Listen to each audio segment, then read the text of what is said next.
दोस्तों, वंदे मातरम। एक question repeatedly मेरे पास अक्सर आता रहा है कि जो लोग घरों में या कॉरपोरेट में एक्वेरियम रखते हैं उनके क्या बेनिफिट्स है, उसका महत्व क्या है, उसके लाभ क्या है, या क्या उससे कोई हानि भी होती है क्या। और ये जो हानि के बारे में उन्हीं लोगों द्वारा पूछा गया है जिन्होंने कुछ ऐसा एक्सपीरियंस किया हो। अब यहाँ पे भी क्वेश्चन आता है कि कौन लोग एक्वेरियम रखते हैं। देखिए, ये दो तरह के लोग होते हैं। एक तो वो लोग जो इसे एज ए डेकोरेटिव आइटम की तरह यूज़ करना चाहते हैं, और दूसरे व्यक्ति विशेष जिनको हम जातक कह सकते हैं। कुछ ऐसे लोग जिन्हें ज्योतिर्विदों द्वारा सलाह दी जाती है कि उनकी कुंडली में, उनके हॉरोस्कोप में कुछ प्लैनेटरी कॉम्बिनेशन, जिसमें कुछ ग्रह जो कि राहु के नक्षत्र के हैं या वो राहु की महादशा से गुजर रहे हैं, राहु अशुभ संकेत दे रहा है, या कुछ ऐसे भी लोग जिनका राहु बहुत अच्छा हो और उसको वो और भी बेहतरीन तरीके से स्ट्रेंथन करना चाहते हों एंड एक्सट्रीम लेवल तक बेनिफिट लेना चाहते हों। तो यहाँ पर क्वेश्चन आता है कि जब ज्योतिर्विदों द्वारा सलाह दी जाती है तो ये कहा जाता है कि मछलियों को फीड करवाना है, तो उसमें कि जब मछलियों को भोग दिया जाता है, इसमें भी कुछ लोगों को बहुत ज़्यादा बेनिफिट मिलता है और कुछ लोगों को उल्टा नुकसान हो जाता है। अब ये जो बेनिफिट लेने वाले जो जातक हैं, ये वो कौन है? ये वो लोग हैं जो प्रकृति के नियमों को समझते हैं।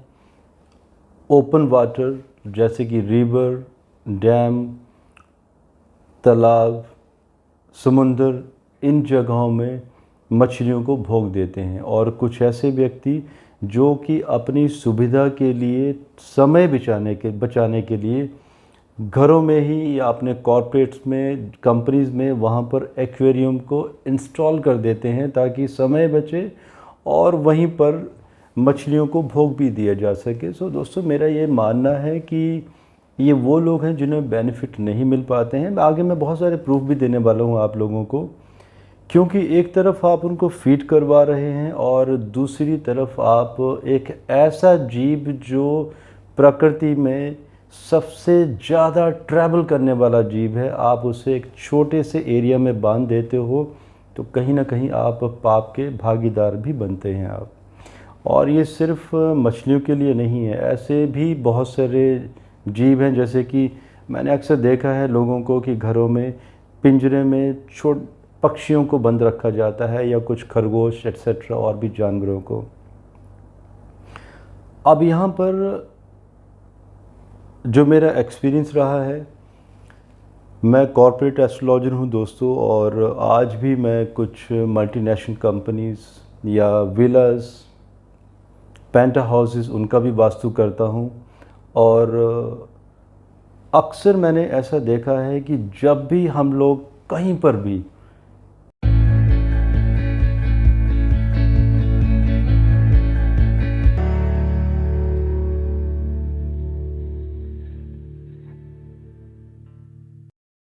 इन कंपनीज़ या ऐसे कुछ प्लेसेस में वास्तु करने जाते हैं, तो उसी समय जो उस एरिया के जो शोरूम या ऐसे व्यक्ति विशेष जिनका बिजनेस होता है एक्वेरियम को मैनेज करना, वो हमें इमीडिएट कांटेक्ट करते हैं और उनके द्वारा ऑफ़र की जाती है कि जितना बड़ा एक्वेरियम हम लोग रेकमेंड करेंगे और जितनी बड़ी इनवॉइस बनेगी उतनी ही बड़ी हमें कमीशनिंग भी दी जाएगी, और इसके बदले में वो हम लोगों को क्लाइंटल भी ऑफ़र करते हैं, और इसमें कम से कम 30 to 40% कमीशन ऑफ़र किया जाता है। और कुछ ज्योतिर्विद या जो वास्तु का कार्य करते हैं वो इसे एक्सेप्ट भी करते हैं। तो कहीं ना कहीं वो लोग भी पाप के भागीदार बनते हैं, जिसके रिज़ल्ट्स आप लोगों के सामने हैं। आप लोगों ने अक्सर देखा होगा कि हमारी जो ज्योतिष की लॉबी है, या जितने भी डिवाइन साइंस में कार्य करने वाले लोग हैं, अक्सर आप लोगों ने देखा होगा कि उनकी हेल्थ के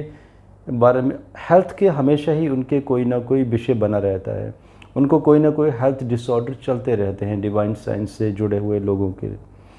अब इसमें मेरा एक और भी एक्सपीरियंस मैं शेयर करना चाहता हूँ, जो मेरा लास्ट 25 ईयर में जो मैं एक्सपीरियंस देख रहा हूँ एक्वेरियम के बारे में। जिसमें कि मैंने अभी तक बहुत सारी ऑर्गेनाइजेशंस, पेंट हाउस, विलास में जब भी वर्क किया है। अब देखिए, जब सबसे पहले बात स्टार्ट होती है ज्योतिषीय विश्लेषण की, ऐसे अक्सर देखा गया है कि जब भी हम एस्ट्रोलॉजिकल सॉल्यूशन देते हैं किसी जातक विशेष को, जिसमें कि या कोई हेल्थ इश्यूज चल रहे होते हैं क्रॉनिक, या मान लीजिए कोई धन की समस्या, legal hurdle, wealth, peace, prosperity etcetera, तो अक्सर ऐसे बहुत सारे केसेस भी आते हैं ऐसे कुछ कॉम्बिनेशन में, जहाँ पर ऐसा होता है कि सब कुछ सारे सॉल्यूशन बताने के बावजूद फ़ायदा नहीं मिलता है जातक को। सॉरी, कुछ ऐसे केसेस में होता है। तो उस केसेस में हमारे पास जो अंतिम जो वेपन रह जाता है, लास्ट जो कार्य, वो यही होता है कि उस घर का या उस कंपनी का वीडियो मंगवाया जाए, ताकि उसका ऑब्जेक्ट देखा जाए कि वास्तु में कोई ऑब्जेक्ट तो नहीं है। और जब ऐसे अक्सर देखा गया है कि उन कॉरपोरेट में या घरों में हमेशा ही एक्वेरियम पाया गया है, और जैसे उस एक्वेरियम को वहाँ से रिमूव कर दिया जाता है, सेम डे कार्य होना, सिद्ध होना शुरू हो जाते हैं लोगों के। और अब हम सुपरस्टिशन के बारे में भी बात कर लेते हैं। आप लोगों ने ऐसे अक्सर देखा होगा, आपके आस पड़ोस में अचानक ही कोई आपका दोस्त या नेबर आता है और कहता है आपको कि भाई मेरे पास एक्वेरियम है, एंड जब वो सुबह उठता है तो वो देखता है कि गोल्ड फिश और कुछ और भी फिशेस जब मॉर्निंग में देखा जाता है तो वो सर्वाइव नहीं कर पाती हैं, या तो पता चलता है कि जितनी भी फिशेस थी उस एक्वेरियम में उस सब की सब कोलैप्स कर गई मॉर्निंग में। एंड हम कितने सेल्फिश हो गए हैं, हम इसको एक सुपरस्टिशन का नाम दे देते हैं। हम ये कहते हैं कि कोई प्राकृतिक आपदा थी, राहु का कोई दुष्प्रभाव था जिसकी वजह से वो मछलियों की डेथ हो गई। और इसमें भी देखिए दो पहलू बनते हैं।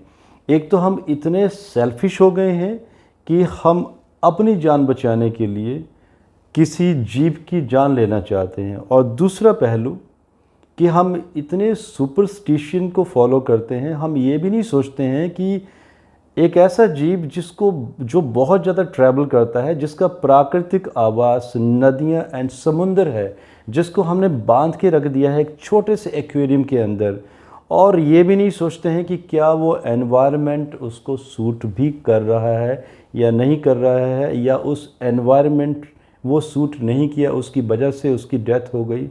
ये हम नहीं सोचते हैं, लेकिन हम उसको कनेक्ट जरूर करेंगे सुपरस्टिशन के साथ। कॉन्क्लूज़न दोस्तों यही है, जो मेरे अपने एक्सपीरियंसेस रहे हैं, जितना मैंने अभी तक एक्सपीरियंस लिया है, काम किया है, मैं कभी भी किसी को आज तक मैंने एक्वेरियम रेकमेंड नहीं किया है, बल्कि मैंने जब भी कुछ मल्टीनेशनल कंपनी जिनके काम अटक जाते हैं, मैंने हमेशा ही यही कहा है कि इसको हटा दिया जाए एक्वेरियम को। और हटाने के साथ ही, रिमूव करने के साथ ही अचानक ही देखा कि उस कंपनी की ग्रोथ बढ़नी शुरू हो गई। Same things get applied for home also. And इसके साथ साथ लोगों की अचानक हेल्थ भी ठीक होना शुरू हो गई। सो मैं कभी भी एक्वेरियम रेकमेंड नहीं करता हूँ किसी को भी, और मेरा ये मानना है कि ये कुछ वक्त के लिए आपके लिए एक अच्छा समय लेके आएंगे। मे बी उस समय शायद आपका वक्त अच्छा चल रहा होगा, लेकिन अगर आप लॉन्ग टर्म में देखेंगे तो घर में या कॉर्पोरेट में एक्वेरियम रखना, वो इसमें कहीं ना कहीं हम पाप के भागीदारी भी बनते हैं। एंड हम लोग जानते हैं कि कर्मास रिटर्न ऑलवेज। सो दोस्तों, ये मेरे विश्लेषण है, ये मेरी अपनी अंडरस्टैंडिंग है, मेरा अपना एक्सपीरियंस है। सो मैं कभी भी एक्वेरियम रेकमेंड नहीं करता, बल्कि आपको जो ज्योतिषियों द्वारा जो सलाह दी गई है कि मछलियों को फीड करवाना है, बेटर है कि आप उतना ही फॉलो करें और उन मछलियों को ओपन वाटर में फीड करवाएं, वो आपका धर्म बनता है। सो दोस्तों, मुझे इजाज़त दीजिए। भारत माता की जय।